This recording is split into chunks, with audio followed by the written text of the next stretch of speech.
اعوذ باللہ من الشیطان الرجیم بسم اللہ الرحمن الرحیم رب اشرح لی صدری ویسر لی امری واحلل عقدۃ من لسانی یفقهوا قولی رب زدنی علما وعملا صالحا آمین اللهم صل على محمد وعلى ال محمد كما صليت على ابراهيم وعلى ال ابراهيم انك حميد مجيد اللهم بارك على محمد وعلى ال محمد كما باركت على ابراهيم وعلى ال ابراهيم انك حميد مجيد۔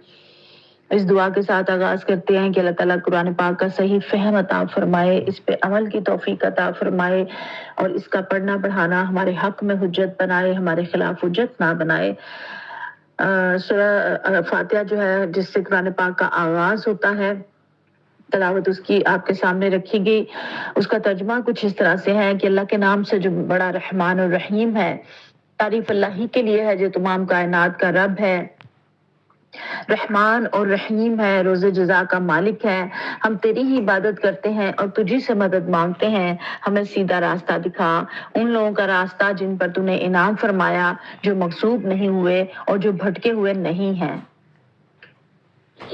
الحمدللہ اللہ تعالیٰ کا بہت زیادہ شکر ادا کرتے ہوئے کہ اس کا احسان ہے، اس کا کرم ہے کہ اس نے ہمیں توفیق عطا فرمائی ہے کہ ہم اپنے شارٹ کورس کا جو ہے وہ آغاز کر رہے ہیں اور اس کو سمجھنے اور سیکھنے کی جو ہے وہ کوشش انشاءاللہ کریں گے۔ اللہ تعالیٰ ان ساری کوششوں کو قبول و منظور فرمائے۔ اس سے پہلے کہ ہم ترجمہ تفسیر کی طرف چلیں، چند باتیں جو اصول تفسیر کے متعلق ہیں وہ میں آپ کے سامنے رکھنا چاہتی ہوں کہ سب سے پہلے بات تو یہ ہے کہ قرآن مجید کے طالب علم کے لیے ضروری ہے کہ وہ اصول تفسیر سے اچھی طرح واقفیت حاصل کر لے۔ کسی بھی فن کے بنیادی اصولوں کا مقصد یہی ہوتا ہے تاکہ آدمی جو ہے وہ غلطی سے بچ سکے۔ تفسیر کا مطلب وضاحت ہے، قرآن ایک جامع اور بلیغ کلام ہے نا، اور مفسرین پر اللہ تعالیٰ اپنی رحمت نچھاور کرے کہ انہوں نے جو ہے وہ اتنا زیادہ اللہ کے کلام کو سمجھنے اور سمجھانے کے لیے تفسیریں لکھی ہیں۔ امام طبری رحمۃ اللہ علیہ ہیں، امام قرطبی رحمۃ اللہ علیہ ہیں، اس کے علاوہ بڑے بڑے نام ہیں جنہوں نے تفاسیر لکھی۔ اور اصول تفسیر کے سلسلے میں 4 کتابیں بڑی اہم ہیں۔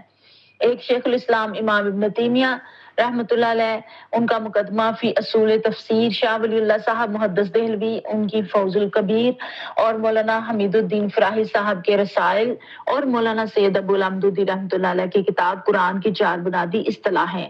یہ ایسی کتابیں ہیں، اور تفہیم القرآن کا مقدمہ، یہ ایسی چیزیں ہیں، ایسی باتیں ہیں کہ علوم القرآن کے بارے میں آپ کو بہت سارا جو ہے وہ علم جو ہے وہ یکجا ایک جگہ پہ جو ہے وہ مل جاتا ہے۔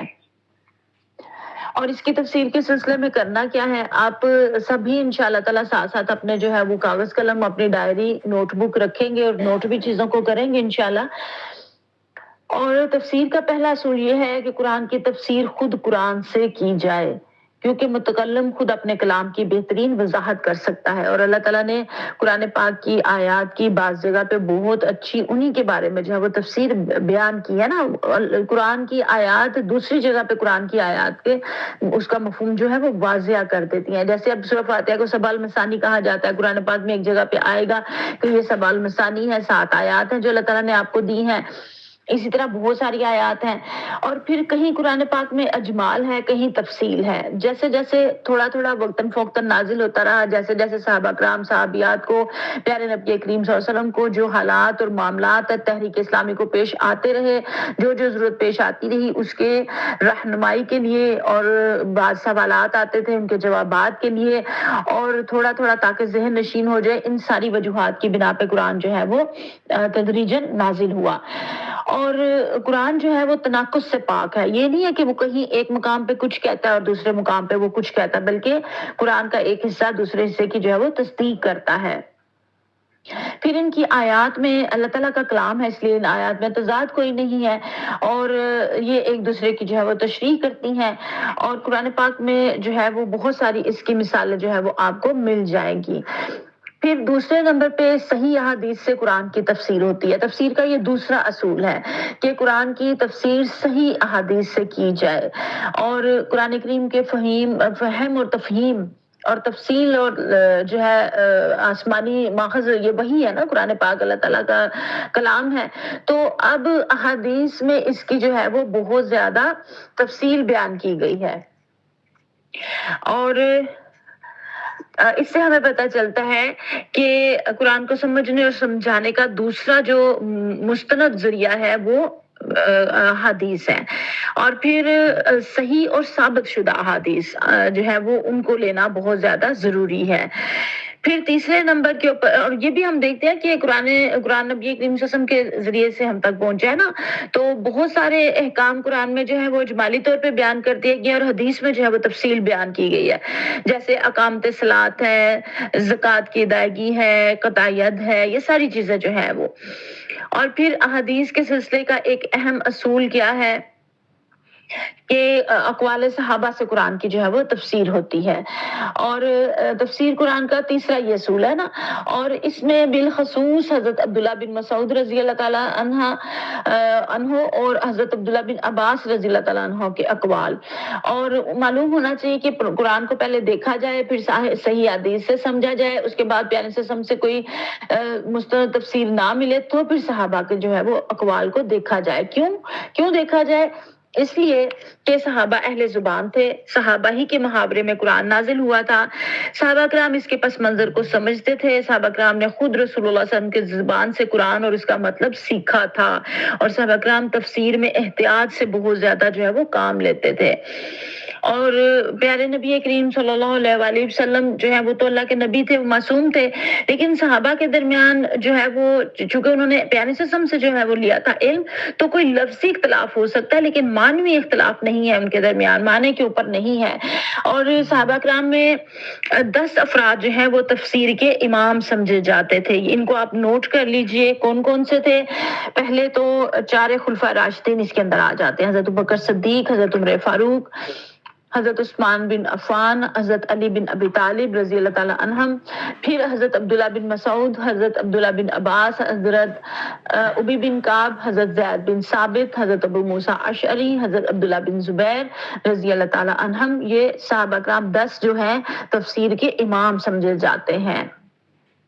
جیسے سورہ لقمان میں ہم نے پڑھا نا لہو الحدیث کا لفظ استعمال ہوا ہے، تو مشہور صحابی حضرت عبداللہ بن مسعود نے اس لفظ کے بارے میں 3 مرتبہ زور دے کر فرمایا، خدا کی قسم اس سے مراد گانا موسیقی ہے۔ پھر تابعین کے اقوال سے قرآن کی تفسیر، قرآن کی تفسیر کا چوتھا ماخذ تابعین کے اقوال و آثار ہیں، اور بالخصوص حضرت عبداللہ بن عباس کے مکی جو شاگرد تھے، جیسے مجاہد رحمت اللہ علیہ، اکرمہ، قتادہ، حسن بصری، ابن سیرین وغیرہ رحمت اللہ علیہ وغیرہ، ہم تابعین صحابہ کرام کے تلامذہ تھے اور انہوں نے صحابہ سے علم حاصل کیا تھا، اور صحابہ رسول صلی اللہ علیہ وسلم کی سیرت اور سنت کے تابعین باحسان تھے، اس لیے ان کو تابعین کہا جاتا ہے۔ اور جلیل القدر تابعین نے چونکہ تفسیر کے بعض ماہر صحابہ سے علم حاصل کیا تھا، اس لیے ان کے اقوال کو بھی پیش نظر جو ہے وہ رکھا جاتا ہے۔ اور یہ پھر عربی کے معروف اصول اور قواعد کے مطابق قرآن کی تفسیر یہ بھی دیکھا جاتا ہے، اس کے بعد پھر اجتہاد اور رائے قرآن کی تفسیر جو ہے اس کو دیکھا جاتا ہے۔ تو یہ ساری چیزیں جو ہے وہ ایک اہم جو کچھ نکات تھے میں نے آپ کے سامنے رکھے۔ اب ہم اپنے جو ہے وہ سورہ فاتحہ کی طرف چلتے ہیں۔ بسم اللہ الرحمن الرحیم، فہم قرآن کورس کا باقاعدہ آغاز کرتے ہیں، اور اس کی جو موٹیویشن ہے وہ ملی ہے بیت المقدس کے شہداء سے، تو اسی لیے اس کو بیت المقدس کے شہداء کے نام کیا ہے۔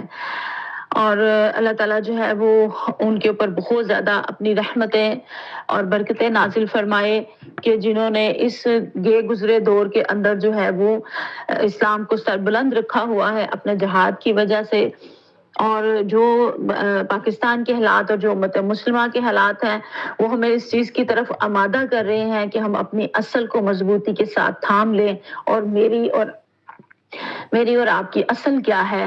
ہمارا قرآن پاک، اور ہمارا اثاثہ اور سرمایہ کیا ہے؟ ہمارے پیارے نبی کریم صلی اللہ علیہ وسلم اور ان کی سیرت۔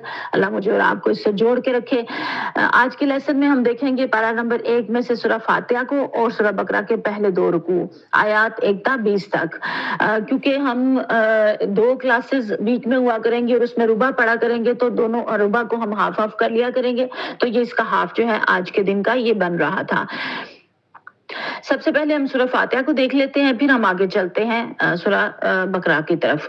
تو سورہ فاتحہ جو ہے اس کے اہم نکات آپ کے سامنے جو ہے آپ کو نظر آ رہے ہوں گے. فاتحہ کہتے ہیں جس سے کسی چیز کا افتتاح ہو. پیارے نبی کریم صلی اللہ علیہ وسلم نے فرمایا اس ذات کی قسم جس کے قبضے میں میری جان ہے, اس جیسی کوئی صورت نہ تو تورات میں نازل کی گئی, نہ انجیل میں, نہ زبور میں, نہ فرقان میں. یہ بار بار دہرائے جانے والی 7 آیات پر مشتمل سبع المثانی اور قرآن عظیم ہے جو آپ صلی اللہ علیہ وسلم کو عطا کیا گیا. اس کو ام القرآن, قرآن کی اساس بھی کہا جاتا ہے. اور 2 نور حدیث مبارکہ میں آتا ہے کہ آپ سے پہلے کسی نبی کو نہیں دیے گئے.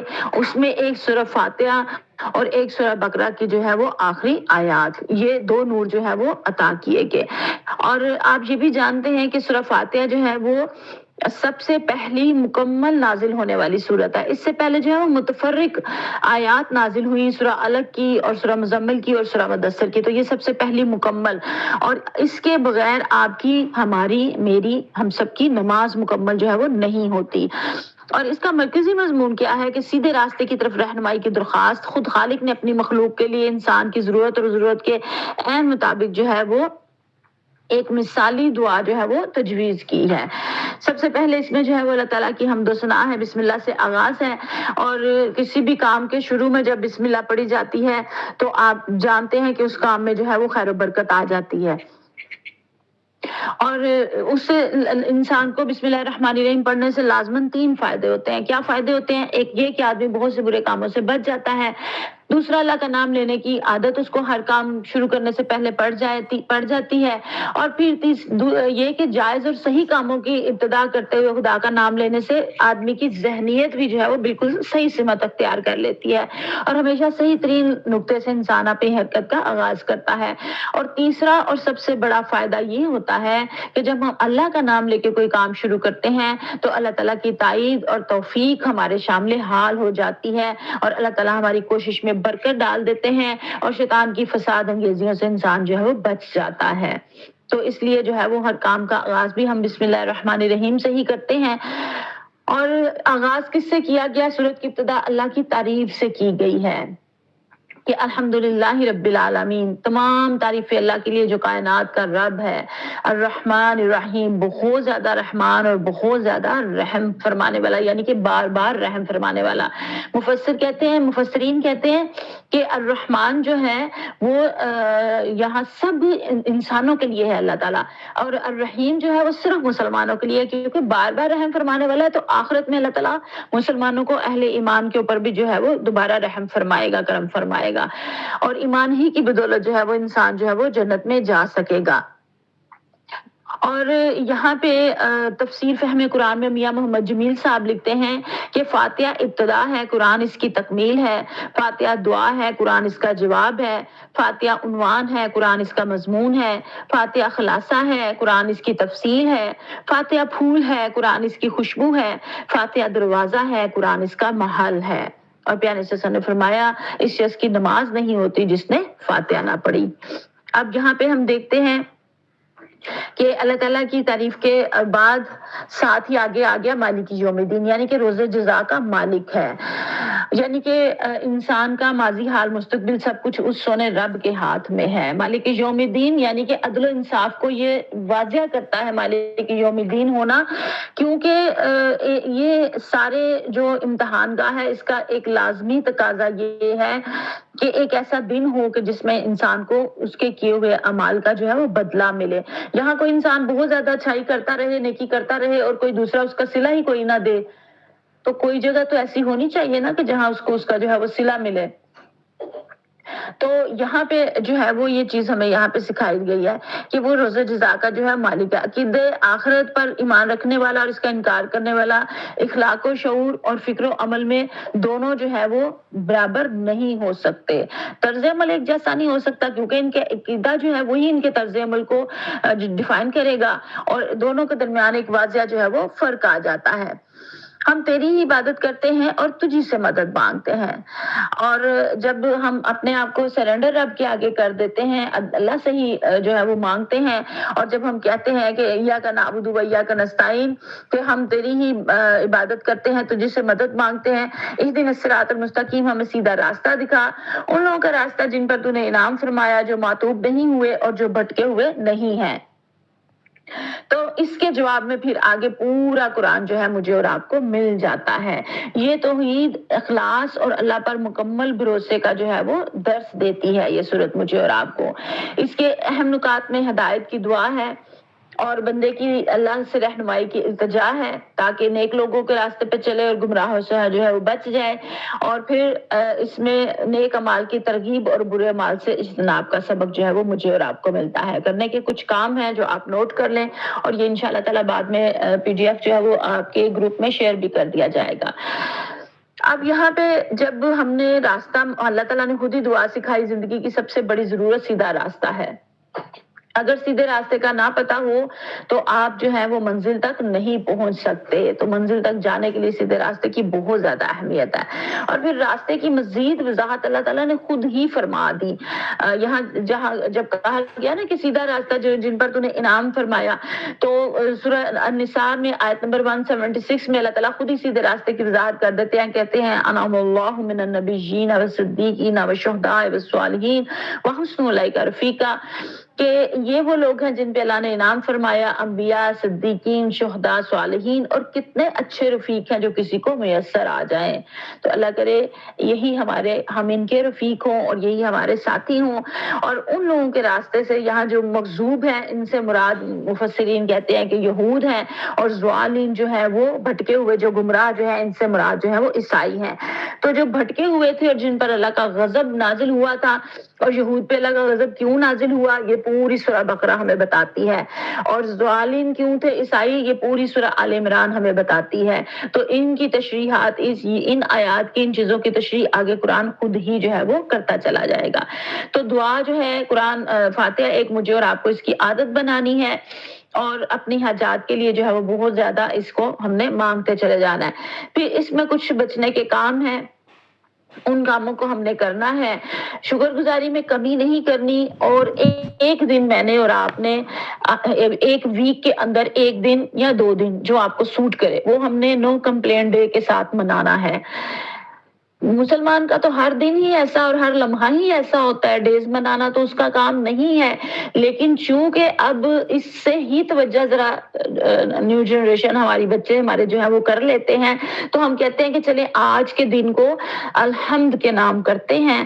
اور آج کے دن کوئی جملہ، کوئی لفظ، کوئی ایسا ہم نے شکوے شکایت اور کمپلین کا منہ پہ نہیں لے کے آنا، اور ہم نے کثرت سے الحمدللہ کہنا ہے. تو یہ آپ اس کو نوٹ کر لیجئے. آپ میں سے جو نوٹ کرے گا کاموں کو ساتھ ساتھ وہ بعد میں کلاس میں جو ہے گروپ میں ہے جو وہ شیئر بھی ضرور کر دے تاکہ سب کو ہی جو ہے وہ اس کی یاد دہانی ہو جائے.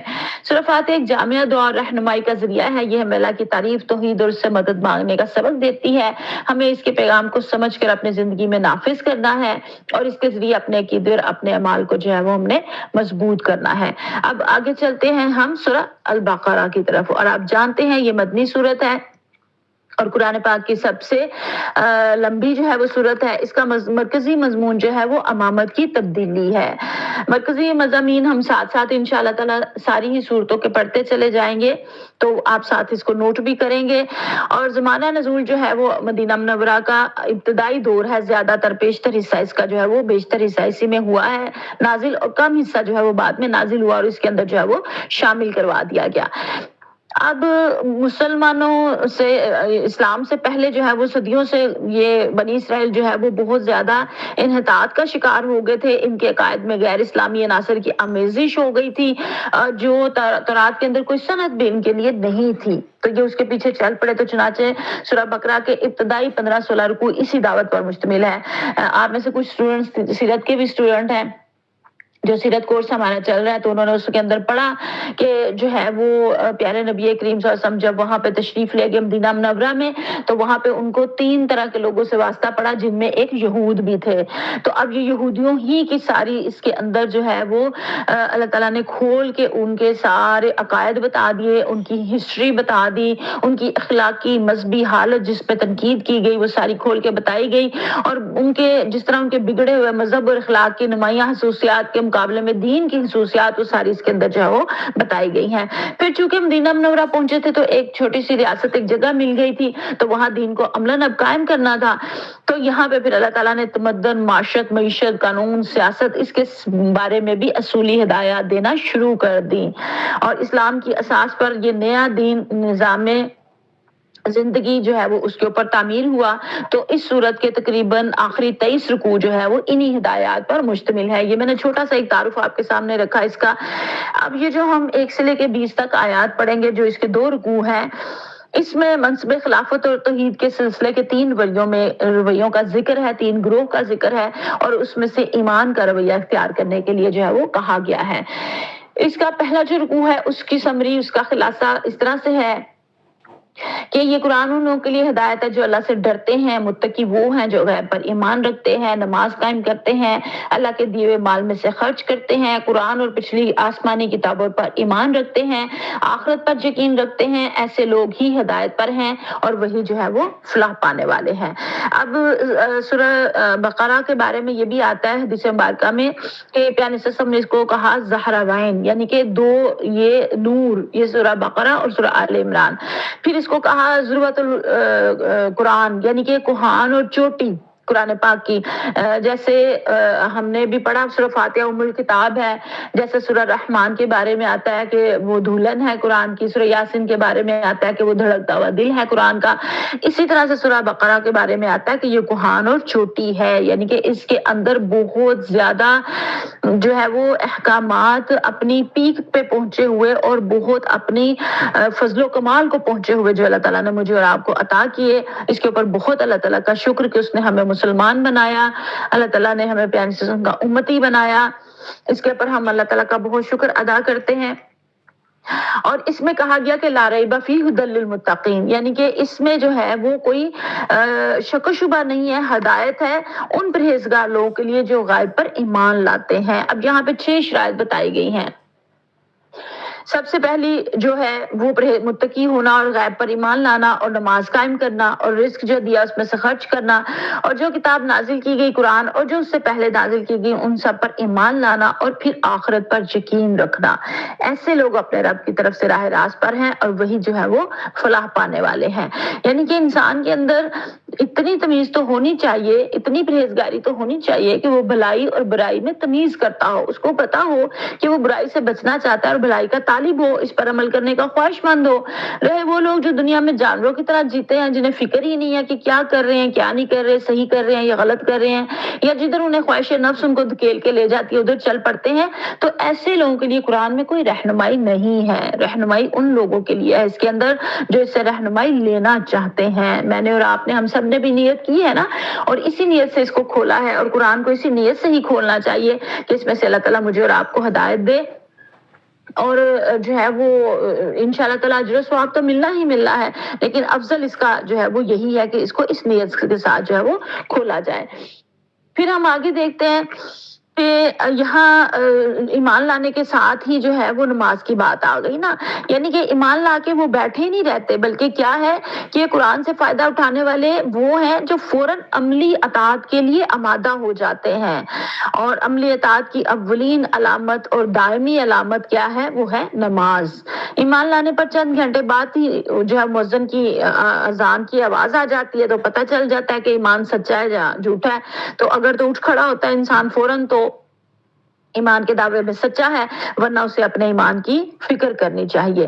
اور پھر کیا ہے کہ قرآن پہ بھی ایمان اور آخرت پہ بھی اور اللہ کی راہ میں خرچ کرنا، یعنی قرآن کی رہنمائی سے فائدہ اٹھانے کے لیے چوتھی شرط یہ ہے کہ آدمی تنگ دل نہ ہو، زر پرست نہ ہو، اس کے مال میں خدا اور بندوں کے جو حقوق مقرر کیے جائیں انہیں ادا کرنے کے لیے تیار ہو، جس چیز پر ایمان لائے ہیں اس کی خاطر مالی قربانی دینے سے بھی دریغ نہ کرے، اور پھر ساری کتابوں کو ماننا۔ اور کتابوں کو ماننا یہ نہیں ہوتا کہ بس کہہ دیا کہ ہاں یہ ٹھیک ہے، یہ وہی ہے، یہ نبی کی قسم کی طرف سے آئی ہے، یا پہلی کتابیں جو ہے وہ آئی تھی تو پیارے قسم پر یہ قرآن نازل ہوا ہے، بلکہ پہلی کتابیں تو ہم اسی طرح مانتے ہیں کہ وہ اللہ کی کتابیں ہیں، انبیاء پر آئی ہیں، اور ہماری کتاب جو ہے اس کے اوپر حرف بحرف جو ہے وہ عمل کرنا، اس کے مطابق زندگیوں کو ڈھالنا، یہ ہے ایمان لانا۔ اور قرآن کے حقوق جو ہے اس کی کافی دفعہ جو ہے وہ حدیث مبارکہ ہم پہلے بھی پڑھ چکے، پھر تذکیر اور یاد دہانی کے لیے دہرا لیتے ہیں کہ سب سے جو قرآن کے 5 حقوق ہیں جو ہم سب کے اوپر فرض ہیں، ان میں سب سے پہلی چیز کیا ہے؟ اس کے اوپر ایمان لے کر آنا، پھر اس کو ناظرہ پڑھنا، پھر اس کو فہم کے ساتھ پڑھنا، پھر اس کے اوپر جو ہے وہ عمل کرنا، اور پھر اس کا پیغام آگے پہنچانا، اس کا نظام قائم کرنے کی کوشش کرنا، اس کا پیغام آگے پہنچانے میں یہ بات آتی ہے۔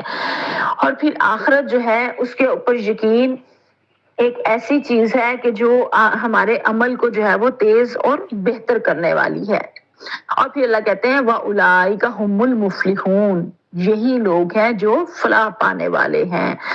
اور جو ہے یہاں پہ پھر ہم چلتے ہیں اپنے اگلے اس کی طرف کہ ہم سب جو ہے وہ فلاح پانا چاہتے ہیں، تو پھر آگے قرآن ہمیں کیا کہہ رہا ہے؟ آگے کہہ رہا ہے کہ جن لوگوں نے ان باتوں کو تسلیم کرنے سے انکار کر دیا ان کے لیے یکساں ہے خواہ تم انہیں خبردار کرو یا نہ کرو، بہرحال وہ ماننے والے نہیں ہیں۔ اللہ نے ان کے دلوں اور ان کے کانوں پر مہر لگا دی ہے، ان کی آنکھوں پر پردہ پڑ گیا ہے، وہ سخت سزا کے مستحق ہیں۔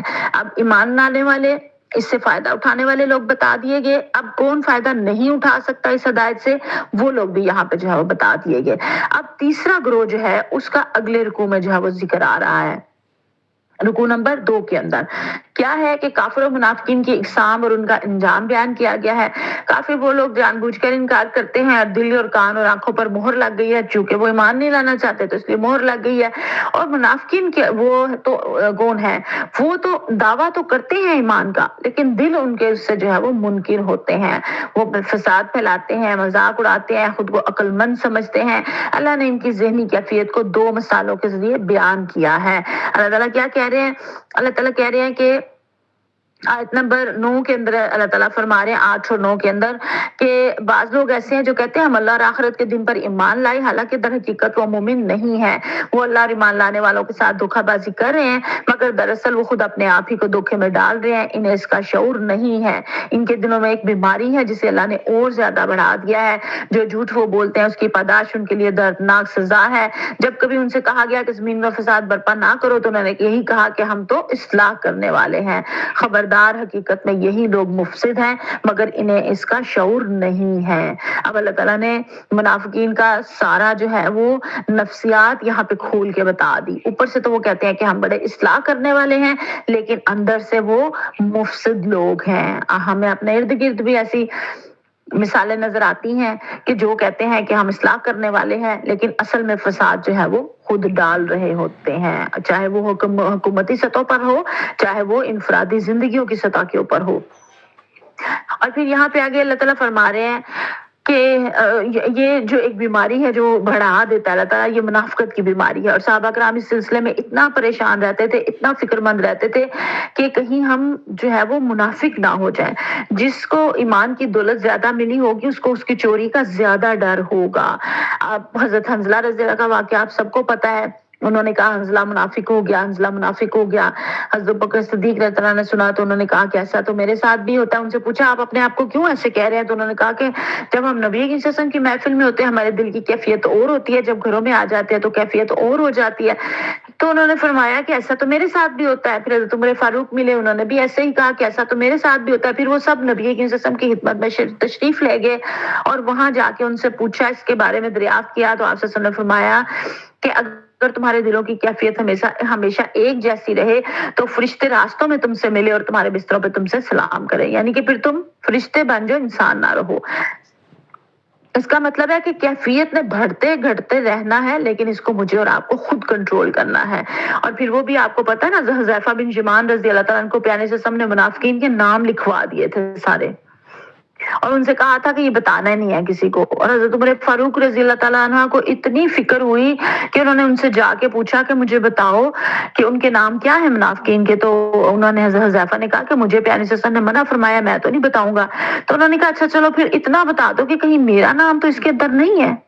اللہ اکبر، کیا کس قدر ایمان کی مضبوطی ہے اور کس قدر انہیں فکر ہے کہ کہیں ہمارا ان میں نام نہ آ جائے۔ ہم نے تو کبھی اس پہلو سے سوچا ہی نہیں ہے کہ ہمارے نظر چاہیے کہ جس میں نبی کریم صلی اللہ علیہ وسلم نے فرمایا منافق کی 4 نشانیاں ہیں، جب وہ بات کرے تو جھوٹ بولے، جب وہ وعدہ کرے تو وعدہ خلافی کرے، جب اس کے پاس امانت رکھوائی جائے تو خیانت کرے، اور جب جھگڑے پہ اترے تو گالم گلوچ پہ اتر آئے، اور یہ جو ہے وہ اس کی نشانیوں میں سے ہے۔ ہمیں اللہ تعالیٰ اس سے بچا کے رکھے، ہمارے بچوں کو بھی، ہماری نسلوں کو بھی۔ پھر اب آ جاتے ہیں کی پوائنٹس کی طرف۔ قرآن صرف پڑھنے والوں کے لیے، ہدایت کے لیے نازل نہیں ہوا، پڑھنے کے لیے نہیں بلکہ ہدایت کے لیے نازل ہوا ہے، اور متقی بننے کے لیے ایمان، عبادت اور قربانی جو ہے وہ لازم ہے۔ اور ہدایت کس کو ملتی ہے؟ جو اس کو تلاش کرتے ہیں، جو اس کا حقدار بننے کی جو ہے وہ کوشش کرتے ہیں۔ اور منافقت فرد اور معاشرے دونوں کے لیے زہر قاتل ہے۔ اب کرنا کیا ہے؟ ہم نے کچھ کرنے کے بھی میرے اور آپ کے کام ہے۔ یہاں پہ جو بات ہے نا کہ جب مسلمانوں سے ملتے تھے تو وہ کہتے تھے کہ ان کہا جاتا تھا ایمان لاؤ، تو کہتے تھے کیا ہم بیوقوفوں کی طرح ایمان لائے؟ تو وہ نعوذ باللہ صحابہ کرام کو کہتے تھے کہ یہ بیوقوف ہے، کیونکہ انہوں نے اپنی تجارت، اپنے گھر بار، اپنے رشتے سب کچھ داؤ پہ لگا دیا تھا۔ تو وہ کہتے تھے کہ یہ بیوقوفی کر رہے ہیں جو اسلام قبول کر کے اتنی تکلیفوں میں اور خطرات میں مبتلا ہو رہے ہیں، اصل عقل مندی تو ہم کر رہے ہیں۔ اور ایمان والوں سے ملتے تو کہتے تمہارے ساتھ ہیں، علیحدگی میں اپنے شیطانوں سے ملتے تو کہتے کہ اصل میں تو ہم تمہارے ساتھ ہیں، اور ان لوگوں کے ساتھ تو ہم مذاق کر رہے تھے۔ اللہ ان سے مذاق کر رہا ہے، ان کی رسی دراز کیے جاتا ہے، اور یہ سرکشی میں اندھوں کی طرح بھٹکتے چلے جاتے ہیں۔ اور اللہ کہتے ہیں اولئک الذین اشتروا الضلالۃ بالہدی فما ربحت تجارتہم وما کانوا مہتدین، کہ یہ وہ لوگ ہیں جنہوں نے ہدایت کے بدلے گمراہی خرید لی ہے، مگر یہ سودا ان کے لیے نفع بخش نہیں ہے، اور یہ ہرگز صحیح راستے پہ نہیں ہے۔ وما کانوا مہتدین، سیدھے راستے میں بالکل بھی نہیں ہے یہ ہدایت پہ۔ اب یہاں مثال کیا دی گئی؟ اب یہاں پہ مثال دی ہے کہ ایسے شخص کی جس نے آگ روشن کی، اور جب اس نے سارے ماحول کو روشن کر دیا تو اللہ نے ان کا نور بصارت سلب کر لیا اور انہیں اس حال میں چھوڑ دیا کہ تاریکیوں میں کچھ نظر نہیں آتا، یہ بہرے ہیں، گونگے ہیں، اندھے ہیں، یہ اپنا پلٹیں گے۔ پھر دوسری مثال کیا دی گئی کہ جیسے آسمان سے زور کی بارش ہو رہی ہے، اس کے ساتھ اندھیری گٹار، کڑک اور چمک بھی ہے، اور بجلی کے کڑاکے سن کر اپنی جانوں کے خوف سے کانوں میں جو ہے وہ انگلیاں ٹھونسے لیتے ہیں، اور اللہ ان منکرین حق کو ہر طرف سے گھیرے میں لیے ہوئے ہے۔ چمک سے ان کی حالت یہ ہو رہی ہے کہ گویا انقریب بجلی ان کی بصارت اچک لے جائے گی۔ جب ذرا کچھ روشنی محسوس ہوتی ہے تو اس میں کچھ دور چل لیتے ہیں، اور جب ان پر اندھیرا چھا جاتا ہے تو کھڑے ہو جاتے ہیں۔ اللہ چاہتا تو ان کی سماعت اور بصارت بالکل ہی سلب کر لیتا، یقیناً وہ ہر چیز پر قادر ہے۔ بے شک اب یہ دیکھیں، بجلی کی چمک ہو تو چل پڑنا، اور اندھیرا ہو تو رک جانا، تو اس کا مطلب یہ ہے کہ منافع جب ملتا ہے، اسلام کے اندر فائدہ ملتا ہے تو وہ آگے ہو کے لے لیتے ہیں فائدے، لیکن اس کے لیے مشکل ملتی ہے، اٹھانی پڑتی ہے تو پیچھے ہو جاتے ہیں۔ اس مثال میں بارش سے مراد اسلام ہے جو انسانیت کے لیے رحمت بن کر آیا ہے۔ اندھیری گھٹا اور کڑک اور چمک سے مراد مشکلات اور مصائب کا وہ ہجوم ہے، وہ سخت مجاہدہ ہے جو تحریک اسلامی کے مقابلے میں اہل جاہلیت کی شدید مزاحمت کے سبب سے پیش آ رہا تھا۔ مثال کے آخری حصے میں منافقین کی کیفیت کا جو ہے وہ نقشہ کھینچا گیا ہے۔ خواہشات نفس پہ ضرب پڑتی ہے، تعصبات جاہلیت پر ضرب پڑتی ہے تو ٹھٹک کر رہ جاتے ہیں، اور جب فائدے ملتے ہیں تو پھر آگے آگے جو ہے چل پڑتے ہیں۔ تو پھر اللہ تعالیٰ جو ہے ان کا نور بصارت بالکل ہی سلب کر لیتا ہے۔ جب وہ خود نہیں حق کو دیکھنا، سمجھنا، سننا چاہتے تو پھر اللہ تعالیٰ بھی ان کو اس میں چھوڑ دیتے ہیں۔ اب یہ ان رکوعات کے اندر ہمیں پتہ چلتا ہے کہ قرآن کے ساتھ میرا اور آپ کا روزانہ کی بنیاد پہ ایک مضبوط تعلق جو ہے وہ قائم ہونا چاہیے۔ میں اور آپ سب خود سے سوال کریں، ابھی ہم نے کچھ ماہ پہلے رمضان گزارا ہے، تو کیا ہم رمضان میں جو جتنا ہمارا تعلق قرآن سے تھا اور جتنا دوڑ دوڑ کے بھاگ بھاگ کے قرآن پڑھ رہے تھے، کیا ابھی بھی تعلق ویسا ہے؟ کیا ابھی بھی ویسے قرآن سے محبت ہے؟ کیا ویسا شغف ہے؟ کیا ویسی کوشش کر رہے ہیں؟ اگر نہیں کر رہے تو کیوں نہیں کر رہے؟ رمضان تو ایک مزاج ہے، ایک life of style of life ہے، ایک مزاج ہے، ایک طریقے زندگی ہے کہ آپ جس طریقے کو اڈاپٹ کر لیتے ہیں۔ اس وقت ہم ذہنی طور پہ تیار ہوئے ہوتے ہیں نا، ہم نے خود کو ذہنی طور پہ تیار کیا ہوتا ہے کہ ہم نے زیادہ سے زیادہ نیکیاں کمانی ہیں، ہم نے زیادہ سے زیادہ اللہ کی کتاب کے ساتھ وقت جو ہے وہ اسپینڈ کرنا ہے، تو اس میں ہم جو ہے وہ لگے ہوتے ہیں۔ اب اگر یہی سوچ اگر ہم سارے سال کے لیے اپنائیں تو ہمیں انشاءاللہ تعالیٰ ضرور موقع مل جائے گا۔ پھر ایمان کو محض عقیدے تک محدود نہ رکھیں، اسے عمل میں ڈھالیں۔ نماز کو وقت پر باقاعدگی سے دل سے ادا کرنے کی کوشش، اپنے مال میں سے دوسروں کی ضروریات کا حصہ نکالنے کی کوشش، اللہ کی راہ میں اللہ کے دین کی اقامت میں لگانے کی کوشش، دین کی ہر بات کو صدقے دل سے قبول کرنا اور دل کو پاک کرنا تاکہ ہدایت کو قبول کیا جا سکے۔ اور جہاں کرنے کے کام ہوتے ہیں نا، ٹو ڈو تھنگز، جو ٹو ڈو کی لسٹ ہوتی ہے، اس کے ساتھ جو ہے وہ کچھ تھنگز ٹو اوائڈ یعنی کہ بچنے کے کام بھی ہوتے ہیں۔ ایک تو سب سے پہلے کیا کرنا ہے کہ ہدایت کو جان کر انکار کرنا یا نظر انداز کرنا، اس سے میں نے اور آپ نے بچنا ہے۔ ہدایت پتہ چل گئی، سیدھا راستہ ہمیں پتہ چل گیا، اب جتنا ہو سکے اتنا اس کے اوپر عمل کی کوشش، اور دین کو دنیاوی مفاد کے لیے استعمال نہیں کرنا۔ جھوٹ بولنا، دوگلا پن اختیار کرنا، اس کو چھوڑنے کے لیے قرآن مجھے اور آپ کو کہتا ہے، اور یہ نہیں کہ خود سے جو اپنے آپ کو بڑا ظاہر کرنا کہ ہم اصلاح کرنے والے ہیں اور اندر سے جو ہے وہ خرابی کی طرف جانا، اس سے بھی بچنے کی کوشش کرنا ہے۔ اس وقت جس موقع کے اوپر ہمارا دورہ یہ فہم القرآن کا کورس شروع ہوا ہے، آج کا موقع جو ہے وہ بڑا نازک بھی ہے اور اہم بھی ہے نا، ملکی حالات کے پیش نظر کے جو اس وقت سچویشن چل رہی ہے، تو اس کے اندر بھی مجھے اور آپ کو بہت زیادہ محتاط ہونے کی ضرورت ہے۔ ایک تو سب سے پہلے اللہ سے ربط مضبوط کرنا، قنوت نازلہ کثرت سے اپنی نمازوں میں بھی پڑھنا، ویسے بھی پڑھنا، اللہ سے دعا کرنا اللہ تعالیٰ جو ہے وہ امن میں رکھے اور بچا کے رکھے مشکلات سے۔ اور پھر کیا ہے کہ ان خبروں کو سنسنی خیز خبریں جو سن کے ایک دم ہم خود بھی پریشان ہوں، ہم آگے ان کو پھیلائیں، آگے فارورڈ کر دیں ان پوسٹ کو، ان چیزوں کو، ان ساری چیزوں سے بھی میں نے اور آپ نے بچنا ہے۔ تو فساد پھیلانے میں ہر ممکن بچنے کی کوشش ہونی چاہیے کہ اس میں کہیں ہمارا حصہ نہ پڑ جائے۔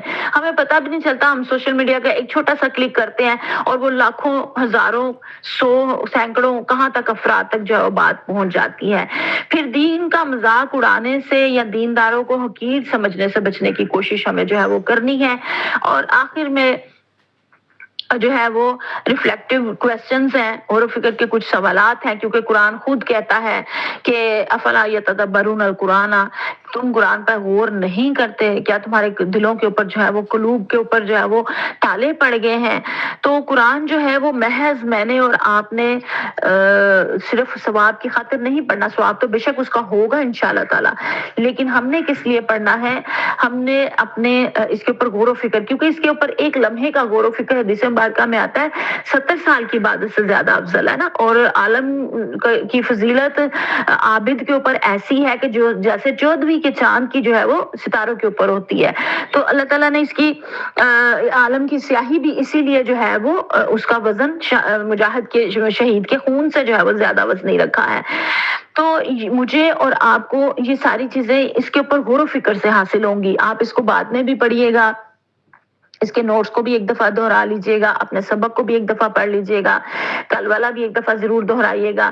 جب اس کو ہم دہراتے ہیں خود اکیلے آرام سکون تسلی سے پڑھتے ہیں تو یہ اپنا آپ ہمارے اوپر کتاب کھولتی ہے۔